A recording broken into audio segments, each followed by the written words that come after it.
Hi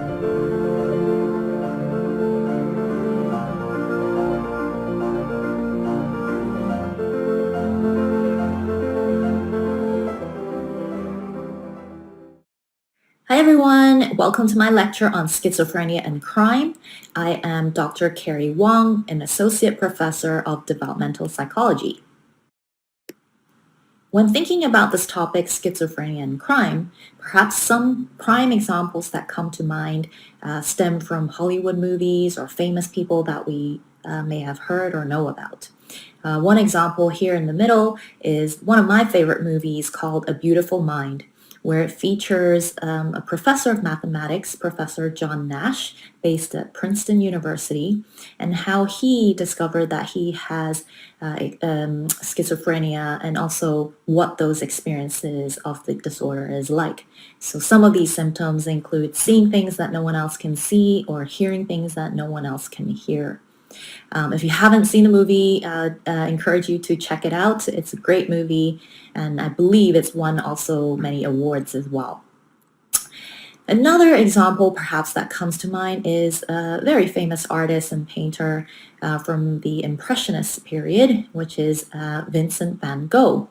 Perhaps little known to many people, Vincent van Gogh also experienced many episodes of psychosis. So some of these symptoms, again, including hallucinations, seeing things that other people can't see, even hearing things that no one else can hear as well. And finally, other famous people who have experienced or have said to experience schizophrenia as well include this young lady here on the right, Zelda Fitzgerald, wife of the great Gatsby Fitzgerald. She also has been said to have suffered from schizophrenia as well. So there's definitely no shortage of examples from famous people and celebrities when we think about those who maybe have experienced severe mental illnesses and disorders such as the ones like schizophrenia.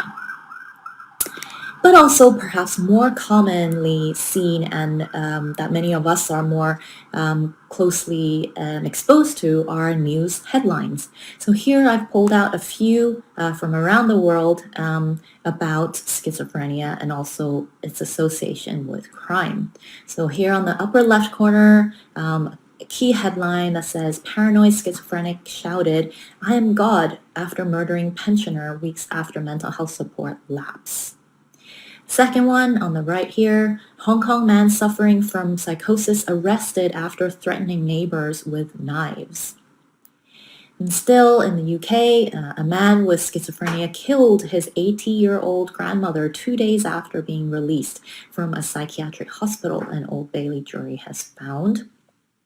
And finally, another example, he was struggling, man fatally shot by city police, had schizophrenia, says mom. Okay, so hopefully, this gives you maybe a broad sense of some instances and features some of the symptoms of schizophrenia, but also, as you can see, it's often linked with the individual perhaps committing violent crime, but also on the reverse being victims of crime as well.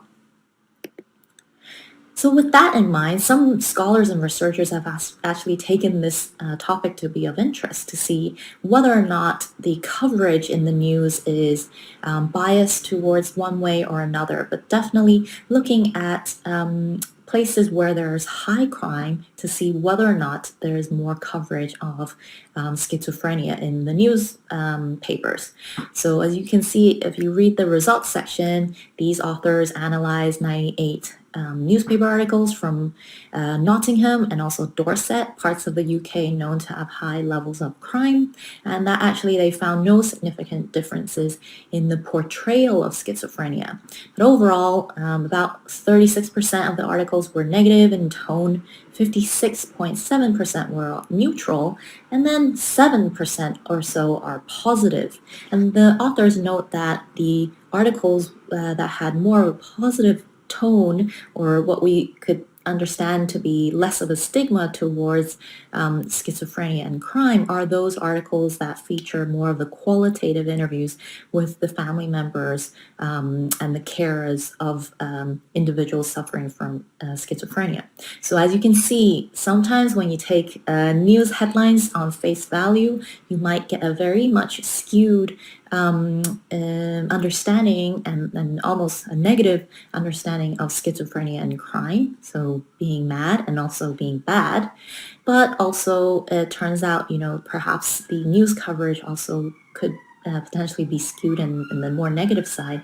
When you look at the longer articles that focus more on the qualitative interviews, perhaps those are more positively phrased as well. So bearing that in mind, I think this is a good way of contextualizing the lecture today. So I've prepared maybe a few questions for you to just think about and perhaps have these in the forefront of your minds. The lecture basically tries to get you to think a bit more deeply about each of these questions, and perhaps by the end of the lecture, you may also have your own opinions on each of these questions.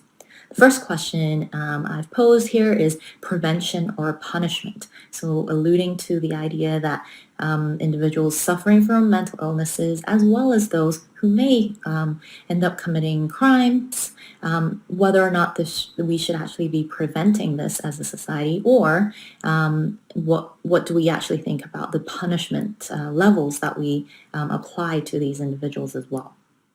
Second question, should an offender with a broken brain be punished just the same as others in society, related to the first one?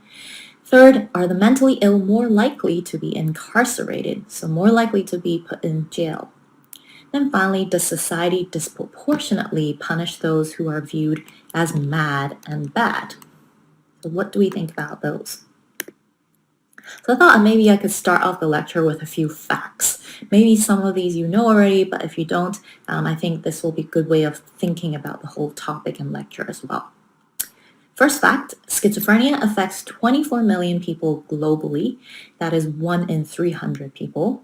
So potentially, there are chances that maybe you know a friend of a friend who may be living with schizophrenia, or perhaps direct contacts or family members with living with schizophrenia, as well as, when you're just casually taking public transport or, taking the tube and subway and whatnot.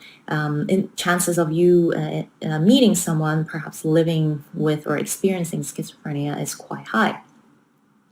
Every individual living with schizophrenia may have a very different experience with different intensities of the symptoms, and each has their own story. So I think I want to highlight that last bit, to remember and be reminded of individuals living with mental illness as having their own experience and also their own story of how they got there, as well as what the experience is like for them.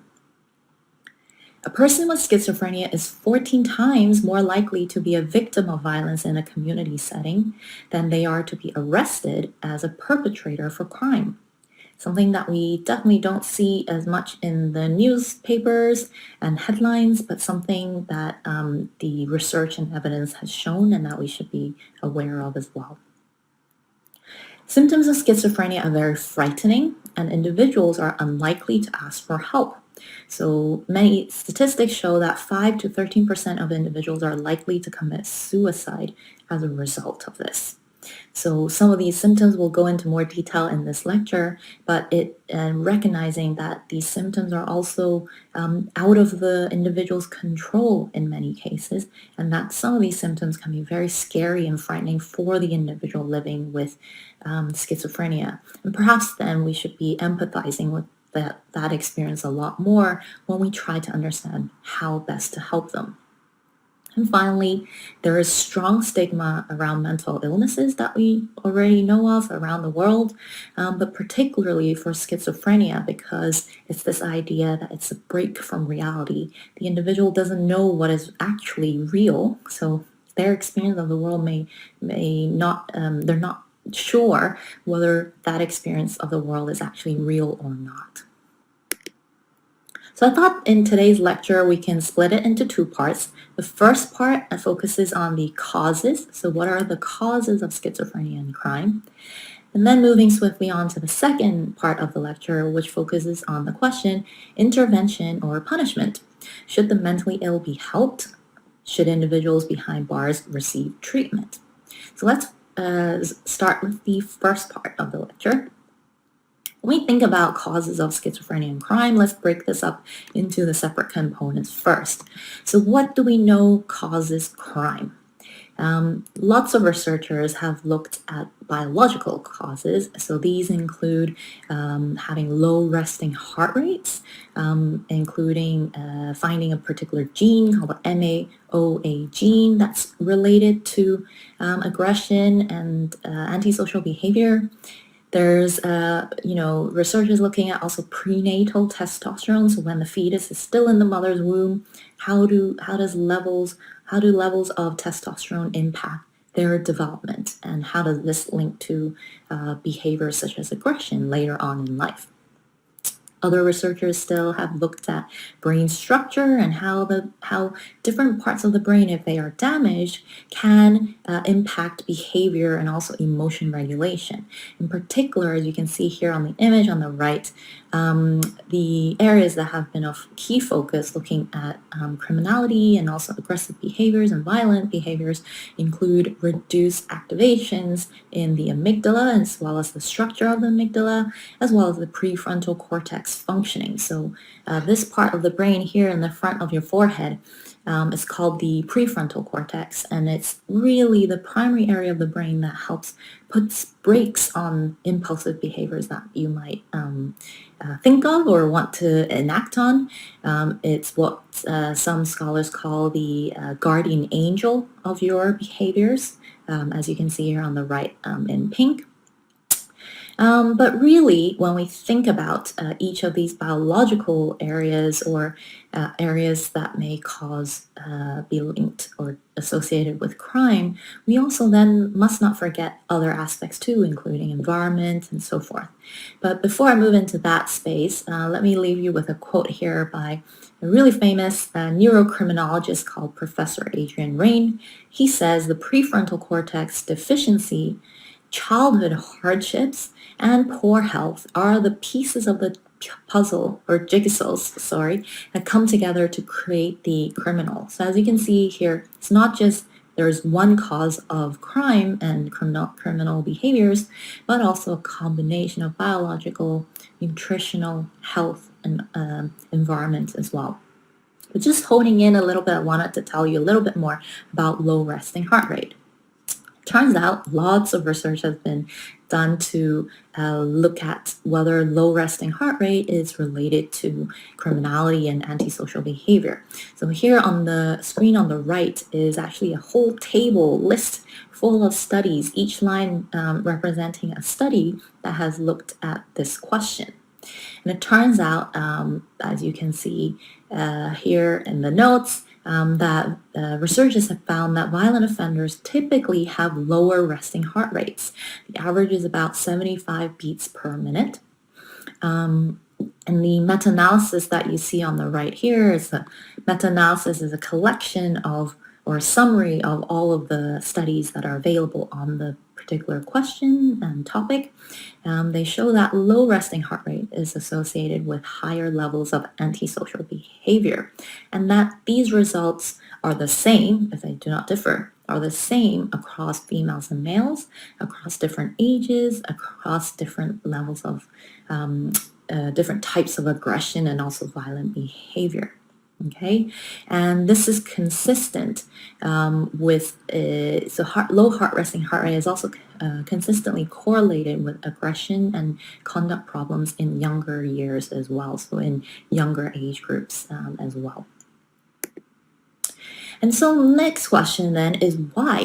Why would having low resting heart rate be something that will predispose someone to committing crimes and be more antisocial compared to other people with high, heart rates, for example?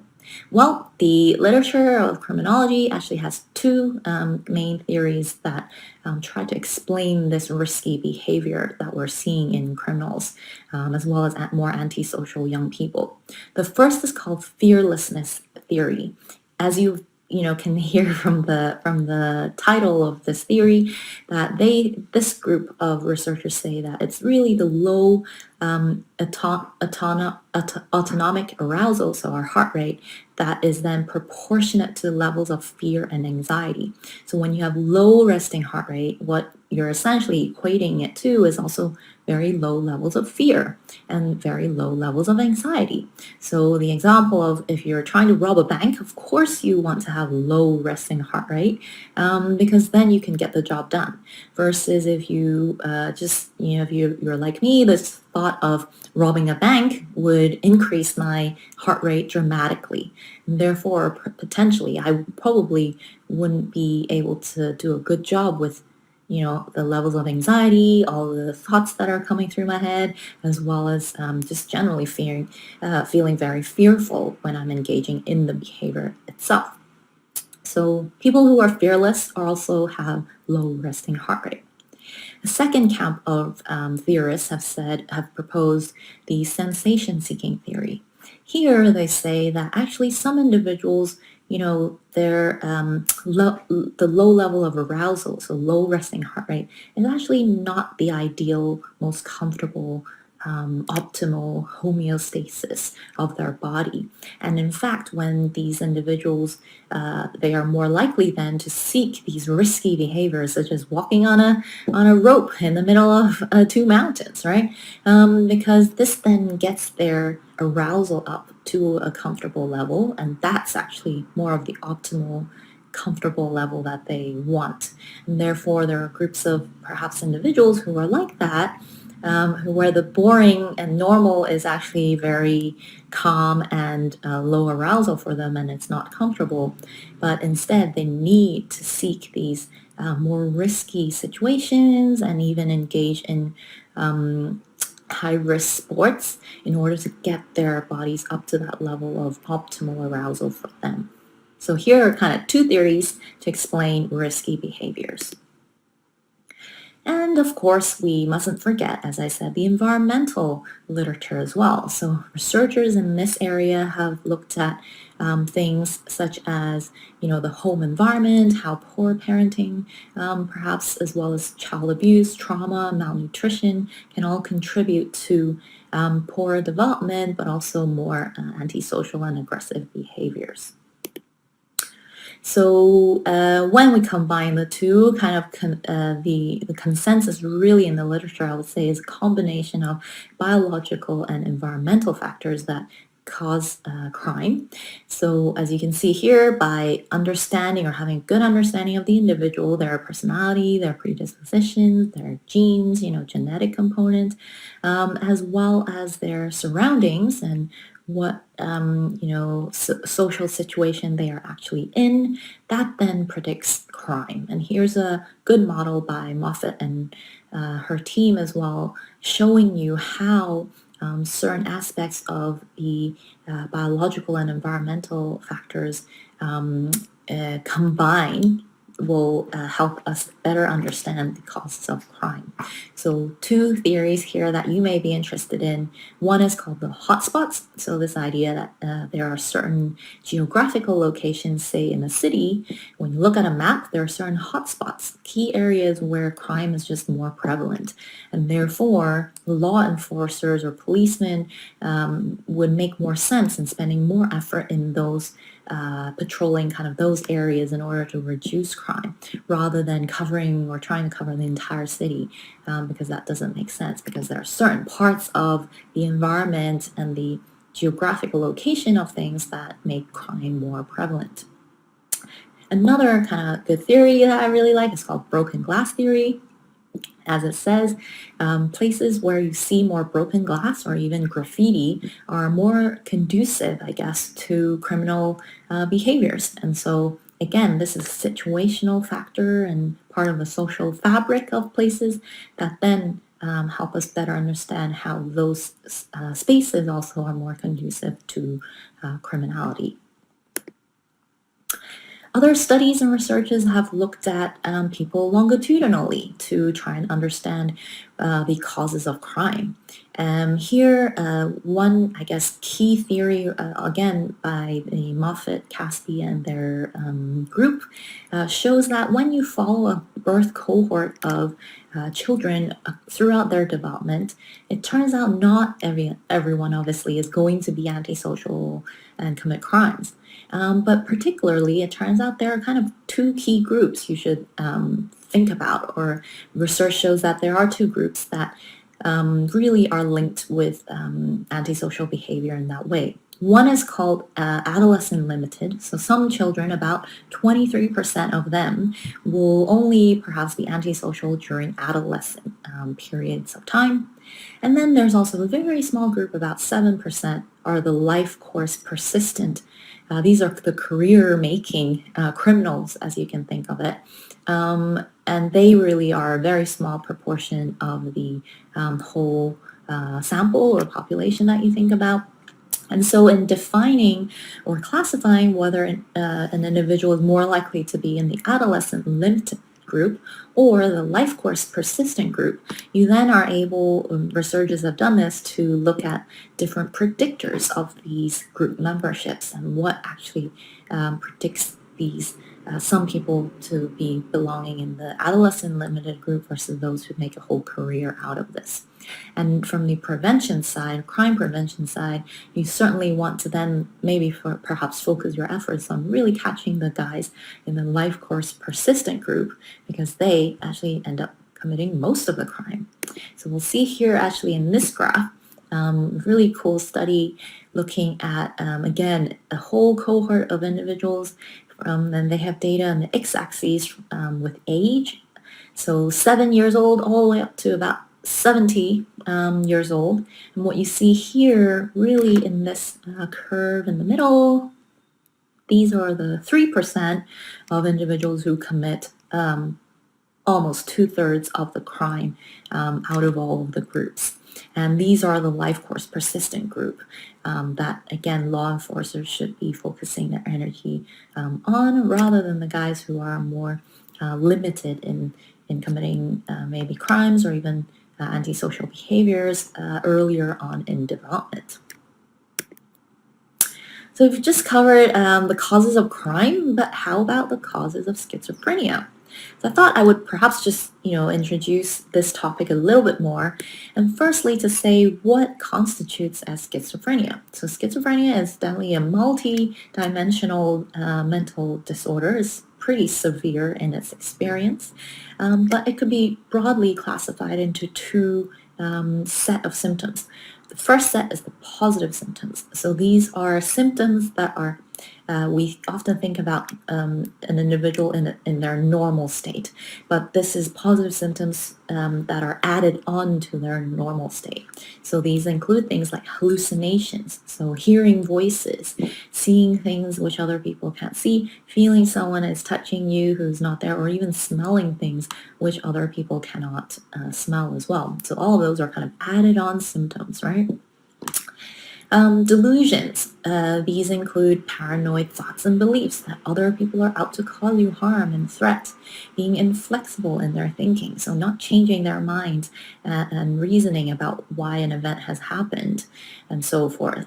And also, finally, magical thinking you have special powers, you are telepathic, or that you are even God. So you can notice that both these hallucinations and delusions, they're kind of added on symptoms that show that the individual is departed from their actual reality. The second set of symptoms pertain to negative symptoms. So if positive symptoms are symptoms that add on to an individual's normal experience, then negative symptoms can be seen as the symptoms that take away from that normal experience. So these include disorganized cognition, so maybe a bit scrambled, scattered brained, poor attention, poor memory and recall, poor learning of new skills and information, and also poor social functioning and decision making make up the negative symptoms. So with both of these kind of positive and negative symptoms in mind, Clinicians, when they come across a patient, they often use this manual to determine whether or not someone deserves a diagnosis, a clinical diagnosis, in order for them to receive help. So in this manual that's often used in Europe and around the world, this is called the Diagnostic and Statistical Manual of Mental Disorders. DSM-5 is the latest edition. If you look at the chapter on schizophrenia spectrum and related psychotic disorders, you'll see a list of 5 key sets of dimensions that the clinician will have to assess and make an assessment on. First, hallucinations, then delusions, disorganized speech, catatonic behavior, and negative symptoms. And the individual must have or qualify for a clinical diagnosis if they have 2 or more of the above symptoms and at least 1 positive symptom for between 1 to 6 months. And they must show that their daily functioning is really impaired and impacted by these symptoms, as well as the loss of reality. So this idea that, again, their interpretation and experience of the world that they have is different and, drastically different to what their real reality is like. Okay? And I thought I'd put in here kind of what it actually means. What do some of the individuals who are experiencing schizophrenia and psychosis, what is that experience actually like? So here you can see that some of them say, at the top left, let's start with that one. It says, you're special, but it's not right. People and things randomly become scary. You have some sort of special power or sixth sense that you cannot control. Being stuck at a carnival fun house, you don't know what is real and things are distorted. Seeing faces, hearing voices, and sometimes what sounds like a leaky pipe. Middle, maybe you are paranoid about the world around you, but you don't want to be. Feeling betrayal, terrifying, noisy, lonely, and frustrating. Hearing everything around you all at once. So here are some, experiences of what it is like actually to live with these psychotic symptoms that are key to symptoms of schizophrenia. And with those symptoms in mind, many researchers have tried to then understand, but how? How do they come about, and how can we explain them? One theory is called the paranoia hierarchy. And this in particular applies to these paranoid beliefs and ideas that other people are out to cause you harm. How can someone suddenly wake up one day and then experience or have these thoughts? And the idea is that actually they don't. They don't just wake up one day and feel that and believe that other people are out to get them. In fact, if you start at the bottom of this pyramid, it actually starts off, the researchers say, with these general social concerns about other people around you, maybe their general kind of worries or fears of rejections, feelings of vulnerabilities, and thoughts that the world is potentially dangerous. So these kind of more general, broad ideas that then get built up and intensifies to something that's more severe and threatening. So all the way up at the top of the pyramid, you'll see these ideas become more paranoia and conspiracy theory-like. So these are severe threat ideas that other people are really genuinely, they truly believe that other people are out to get them. For example, the FBI or the CIA is really out to get them, and that they genuinely believe that they are in harm's way. A second model that tries to explain some of these symptoms, especially positive symptoms of hallucinations and delusions, is this model called cognitive model. And this cognitive model, it integrates, starting on the left upper corner here, some of the biological and psychological social vulnerabilities. So these include perhaps genetic predispositions. Maybe a family member has had experiences of schizophrenia in the past. And that the individual's biological and psychological makeup is then triggered by stressful life events. It could be moving to a new country, starting a new job, bereavement is a big one, and how then these stressful events changes or leads to the individual changing their emotions in a dramatic and drastic way that then also is impacting the way that they think about the world, the way that they think about others around them, the way they think about themselves, and so forth. You can see that this is kind of like a triangle relationship here. All of these things together also impacted by the way in which they evaluate these emotions and the beliefs, new beliefs that happens about what has happened to them oftentimes, and the appraisal of the experience can then lead to positive symptoms like delusions and hallucinations. And here in these bottom two boxes here, the theorists have also suggested that these are obviously the way in which we evaluate an event and our experiences of life can be impacted by things like how we reason, how we attribute the causes, how we see ourselves in this world, and also whether or not we then avoid the whole situation and just keep to ourselves and don't try to seek alternative explanations. Furthermore, these positive symptoms then, once they are around, they can be further maintained when, imagine being suspicious of others and not trusting of others, and then you becoming even more recluse and isolated and not wanting to contact other people as a result of the frightening experience that they are out to get you. All of these aspects can certainly maintain these positive symptoms as well. So I've just presented two of these theories that explain potentially positive symptoms. But of course, many other researchers have focused and done research looking at the biological and genetic components. As I mentioned earlier, researchers looking at twin studies, identical and non-identical twins, and to see to what extent symptoms of schizophrenia are also explained by genes versus environments, whether their family history also contributes, and we know that that does, and whether there are specific genes that perhaps may explain schizophrenia in itself. Other studies and researchers have focused on the social aspects. So how do social adverse experiences, negative early childhood experiences, how do those link with later symptoms of schizophrenia? How does the space, the environment that people grow up in urban cities versus in rural areas, finding that urban city dwellers are often more likely to report symptoms of schizophrenia than do the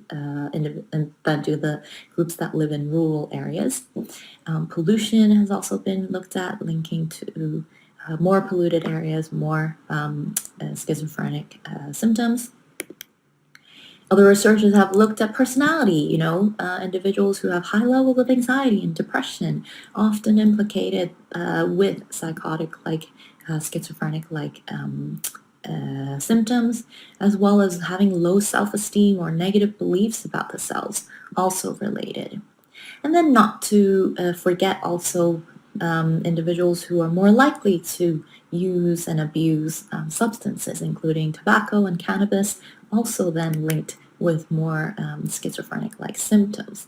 And, in that last bullet point here, we know from the U.S. and many other countries where they're legalizing, marijuana use and cannabis use, they are also then they're able to look at the before policy changes and also after policy changes to see whether there are increases then in psychotic-like and schizophrenic-like symptoms. And they do find that there is evidence for that as well. Still, other researchers, and I fall into this camp, looking at how these symptoms develop over time, over a lifespan. So these are the developmental psychologists looking at what developmental experiences can have on psychosis. So some researchers have looked at the cognitive, affective, and social factors that maintain paranoia in adolescents, as well as for my own work, how do we measure childhood suspiciousness in children who are not even receiving help or are being seen in a clinic? Do they even exist? And the answer is yes. and also then how much of it is heritable, and how much of it is actually due to the environment and experiences in childhood that may explain some of these potentially milder versions of what we're seeing in very severe patient populations of schizophrenia and psychosis. The whole idea or area of this research is to show that perhaps there exists a way for us to assess these symptoms earlier, intervene earlier, so that these individuals don't end up developing more severe mental illnesses in their adult lives. So we come to the question of what causes schizophrenia and crime. Which one came first, perhaps? So many of the evidence from this literature actually comes from studies that have looked at prison and incarcerated populations, so those who are already incarcerated, okay, to see whether there's more schizophrenic-like experiences, and also from the reverse, looking at patient populations, patients who have received a diagnosis of schizophrenia. How often or how likely are they to have committed violent or criminal behaviors during their time? So in the first step, present some of the studies, what we call retrospective studies of incarcerated populations. So asking or assessing prison populations to then tell them to think back to their earlier days before they were incarcerated, kind of what those experiences were like, what that history was like, and so forth. And also to see it within this population, how many of them have experienced psychotic-like experiences, as well as other mental health issues. And you can see here on the left what some of the latest statistics show that from the Center for Mental Health show that mental health issues such as depression or anxiety is pretty high in the prison population, 45%. About 8% of adult prisoners have a diagnosis of psychosis. They're actually diagnosed. And then about 60% of adult prisoners have experienced a traumatic brain injury. Again, earlier on in the presentation, showed that how differences in the brain can also be implicated with schizophrenic-like symptoms. So and also crime. So I guess the question is, how did their brain get to that level of, sustaining injuries and so forth, and what can we do to prevent that? Other studies here on the right, I'm presenting a meta-analysis, so a collection or summary of all studies on the topic, showing that actually the risk estimates for violence and schizophrenia and other psychosis by gender is pretty clear as well. You can see that here at the bottom, let me see here, these are the studies looking at females, and they show that actually for females it's between females are 4 to 16 times, okay, averaging 8 times more likely to also have to be violent and schizophrenic at the same time.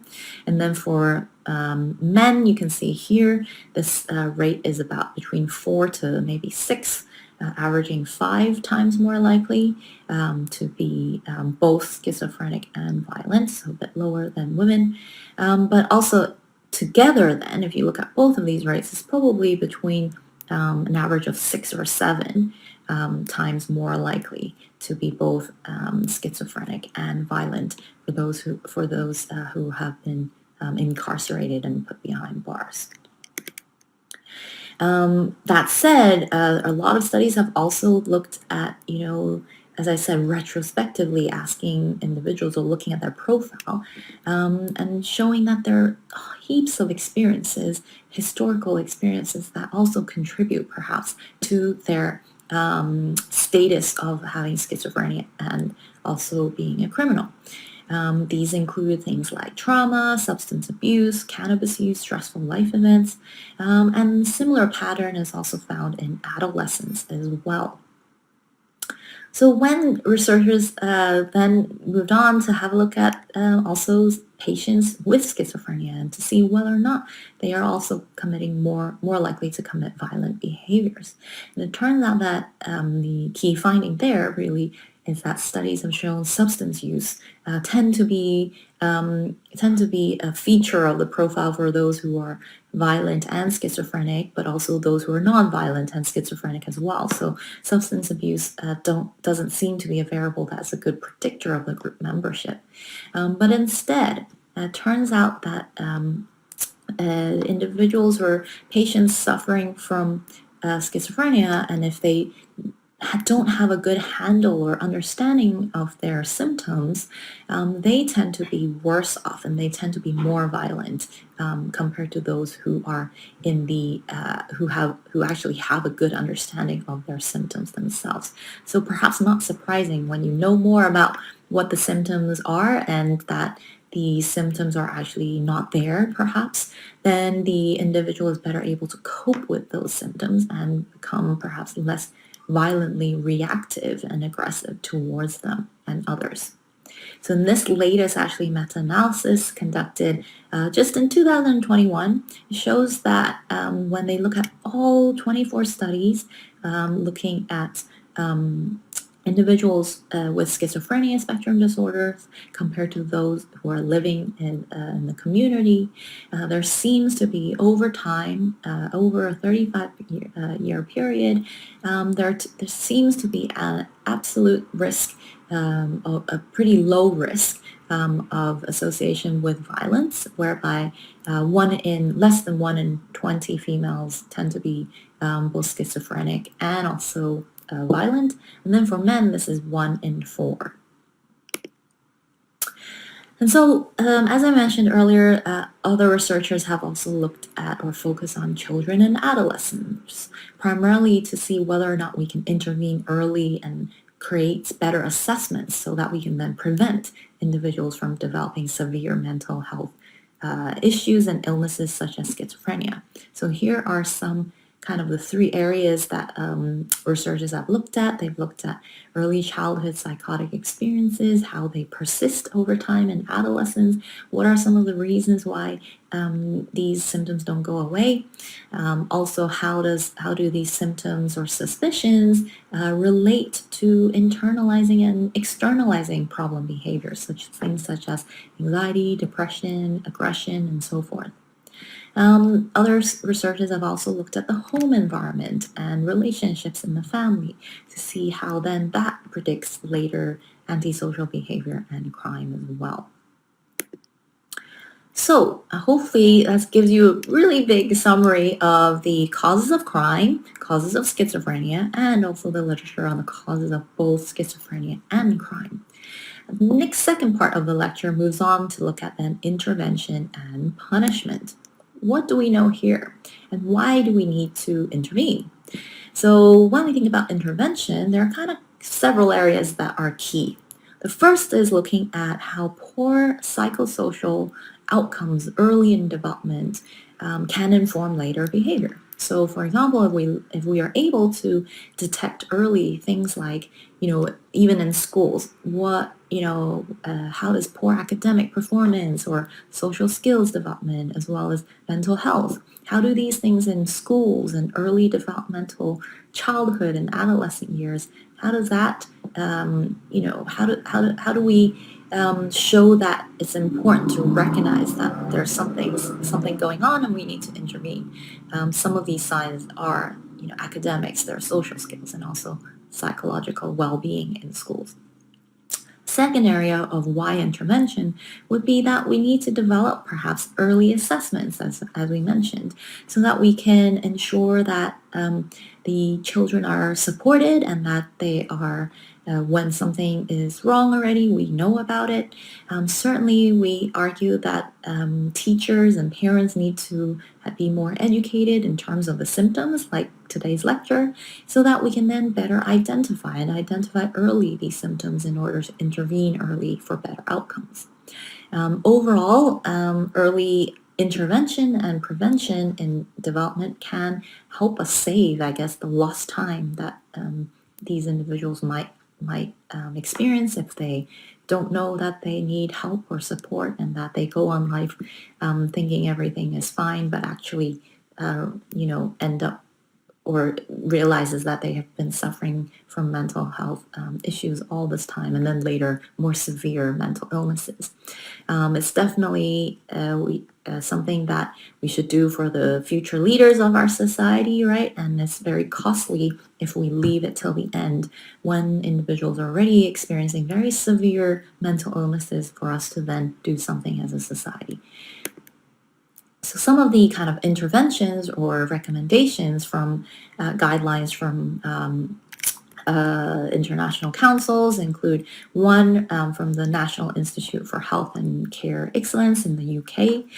Here, the recommendation for individuals diagnosed with, for example, schizophrenia between the ages of 18 and 60 include the recommendation of prescribing cognitive behavioral therapy.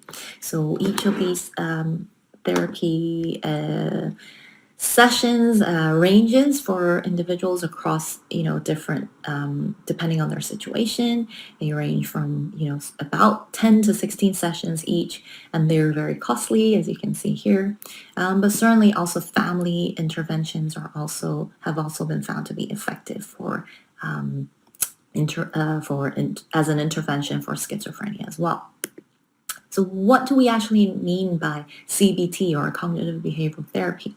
What the therapist does with the client is to try and understand their thoughts that are happening, and thoughts and beliefs about situation, about their day-to-day life. So here in the red circle. And through that understanding and conversation, the therapist will then be able to learn, or at least identify, how these thoughts and beliefs have made the individual feel. So perhaps, one example could be the individual thinking that the world is out to get them. Everyone on the street is actually trying to rob them of something. And of course, in terms of feelings, this might lead to feelings of insecurity and worries and anxiety. And so as a therapist, being able to help the client work through some of those feelings and identify them, put labels on them, that certainly helps them start to make that connection. After understanding the feelings, the therapist might talk to the client to try and understand how has that changed their behavior. So in the same example, maybe knowing or thinking that other people all around you are out to get you leads to feelings of anxiety, worries, and fear, and so forth. This might then lead to behavior such as them not ever wanting to leave the house, them perhaps covering all the windows up in their house or flat in order to stay indoors because they feel safer that way. And as a result, some of these behaviors might also lead to lowered physical activity, the individual gaining weight as a result of not leaving the house, etc., etc. All these sedentary behaviors is also then part of the behaviors of the cycle that then leads to or reinforces even more some of the thoughts and beliefs that other people are out to cause them harm. So as you can see here, the cycle kind of works all the way around. And so for CBT to work, the therapist will then help, once they've identified the feelings and the behaviors and the thoughts of the client, try to work and address in changing their thought pattern. So perhaps suggesting alternative explanations of why they might think other people are out to cause them harm. There might be specific examples that the client then raises, and it turns out that that example perhaps is flawed, and alternative explanations can change that, or at least help the client consider new explanations to that one thought and idea. This then might lead to changes to their feelings of anxiety. It might decrease their feelings of anxiety, right? And equally, as a therapist, they might even say and address, so sounds like you're feeling anxious and unsafe. So what can we do what behaviors might we suggest to actually help make you feel more safe and less anxious? And this type of intervention, CBT, has shown to be very effective. Of course, though, there are pros and cons. It definitely works very well with individuals who are willing to talk and willing to, come to the therapy session in the first place. It's effective in identifying very personalized solutions for the individuals to change and lead to changes in behaviors. It's progressive, but also it's not a cure. It's expensive. It requires a lot of motivation from the client, and also oftentimes the results are better usually if they have CBT earlier rather than later in the session in the illness. Okay. But really, the overall aim of CBT is to reduce distress for the client, hoping that they can then reintegrate into society and be able to cope with life a bit better. But certainly, this is not an easy way out, and certainly it takes quite a few sessions to see effects as well. More recently, other types of interventions have also come into play, and there's good evidence for its effectiveness as well, including cognitive remediation therapy. So these are therapies that help to improve the individual's attention and cognitive capacity so that they can then be more focused, they can then reap the benefits to be able to better cope with their symptoms. Others include also medication plus CBT, so antipsychotic medications, to then potentially weaken the hallucinations and delusions first, to then allow the individual to engage in the cognitive CBT method of understanding how best to change their thoughts, feelings, and behaviors. Family therapy and art therapy have also shown to work, both in understanding what the family dynamics are. Can family members also help the individual change out of their ways of thinking and behaviors and reinforcing certain behaviors, as well as art therapy, which allows individuals to express and almost as if an outlet to allow some of the emotions and anxieties that they feel to be expressed through a creative means. And finally, I'd like to touch on the virtual reality as an intervention and as well as an assessment of this. So studies have used virtual reality spaces to really fully immerse the individual into that space. Perhaps it's a social space they wouldn't otherwise go to or are still feel very unsafe going into because of their paranoia or symptoms of schizophrenia. And through the virtual environment, they know that they are wearing a pair of goggles, that the environment is very safe. It's, like in gaming. And so it's a very controlled environment as well. And so it gradually helps the client relearn their feelings and experiences of a social space before they can then reintegrate into real social environments, such as taking the tube or going into a therapy room, and going into a shop to do grocery shopping and so forth. So that has huge promise, and I would say watch this space for the next 10 to 15 years on more research looking at this. Even more use of therapy virtually is this idea of administering CBT therapies over, a virtual environment. And initially, and there's been some studies already showing that it is quite promising.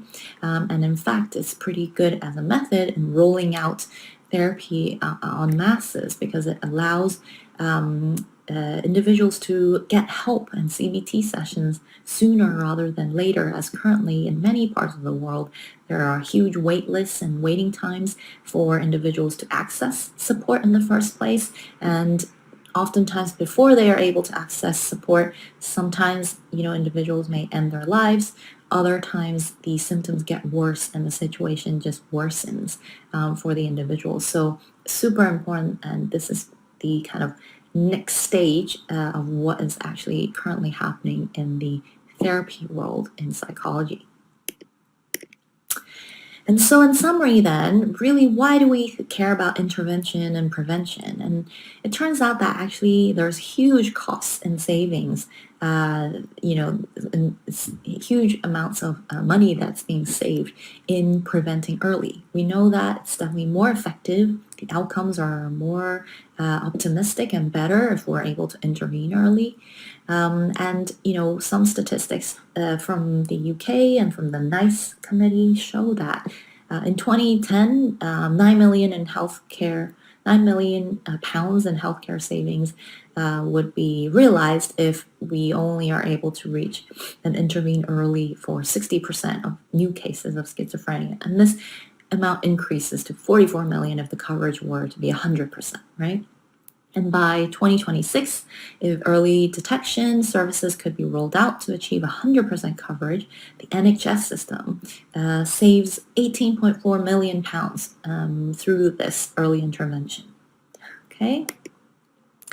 And so when we think about, I've just covered so far the interventions for, say, schizophrenia in particular, but how about the interventions for crime? Okay, what do we know about crime?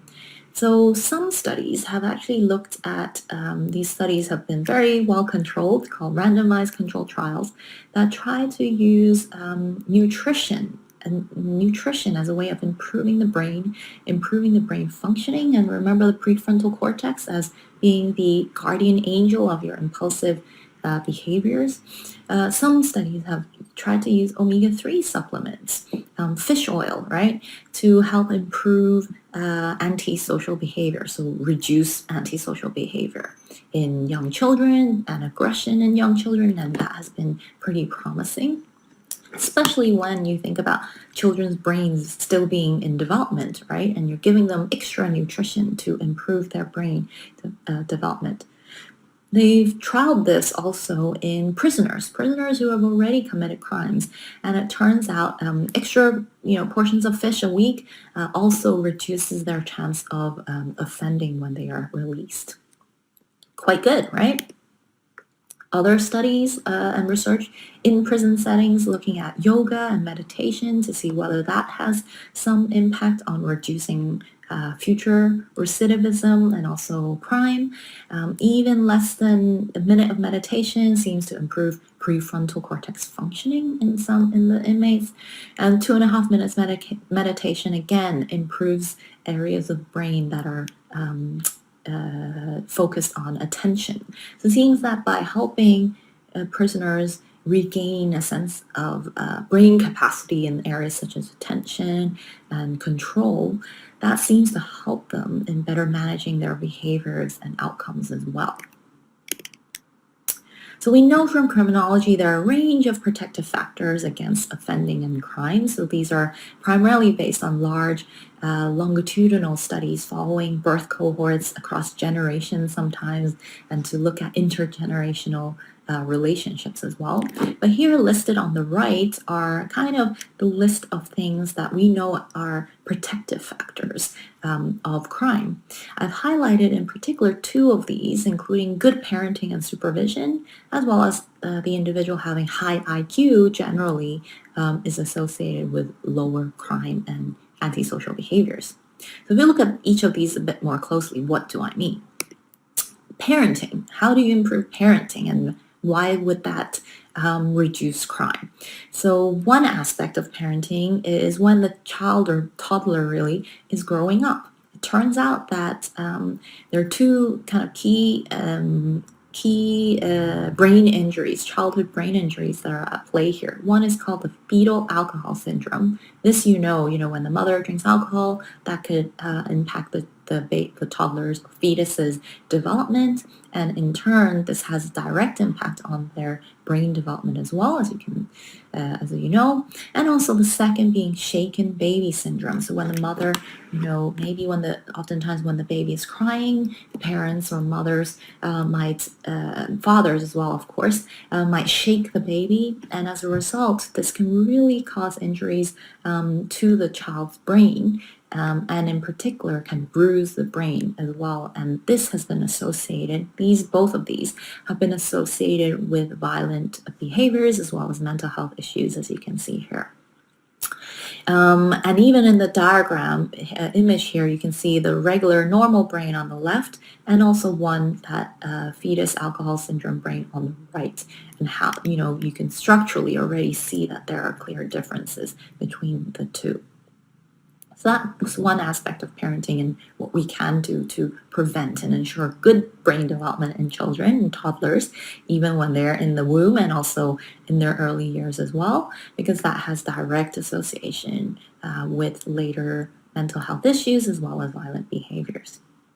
A second aspect of parenting, and I guess perhaps this is dependent on life choices really, is the types of sports perhaps that we engage in as well. So here we know from research that concussion can also be quite prevalent across different sports. This one is American football, but also in say ice hockey, other maybe contact sports, including I would say sumo wrestling. Also, many research is coming out right now showing that these players end up having really damaged brains, and as a result, suffering from various brain issues as well as mental health issues and so forth. And so if we think about life choices and how we might prevent mental health issues in the long run, perhaps sometimes it's about choosing or not choosing contact heavy sports as well. And then the other question, point about high IQ. I know I said high IQ protects individuals from, developing antisocial behavior and also criminality. But at the extreme end, I'd like to highlight that psychopaths, and perhaps many of you know about psychopaths as well, is also individuals who are highly, clever. They have high IQ. They're very successful at manipulating others and getting their way, being their kind of key feature. They're very charming, charismatic, lack remorse in the things that they do, but very good at what they do. And they end up getting away with crime most of the time. But those who get caught are actually found committing many kind of white-collar crimes, as you can see here. And they also, when the researchers looked at their brains, have shown, different levels of brain activity in various parts of the brain, showing heightened levels of executive functioning. So this is this idea that they can plan way ahead, maybe multiple steps ahead. They have very good attention, and that there are different structural differences in their brains as well compared to other criminals as well. So coming back to these questions that I started the lecture with, and hopefully now, if you read them again, you might be able to make your own opinions about each of these and what you might, where you might stand on each of these questions. And I thought I'll just conclude then with the, some thoughts on what I think you should take home. I guess a key point here is that I want everyone to take home with them, this idea that when you next read something in the news about schizophrenia or crime, or even combination of schizophrenia and crime, do be reminded to empathize with the individual, their stories, and their experiences. As you saw in this lecture, some of these symptoms can be very terrifying, scary, and the individuals often feel very much alone in the experience. So when you're in that situation, then also ask, what can we do to reduce the stigma around mental health, mental illnesses in general, but also maybe more specifically those living with schizophrenia as well, as it's even more terrifying and at the extreme end of mental illnesses.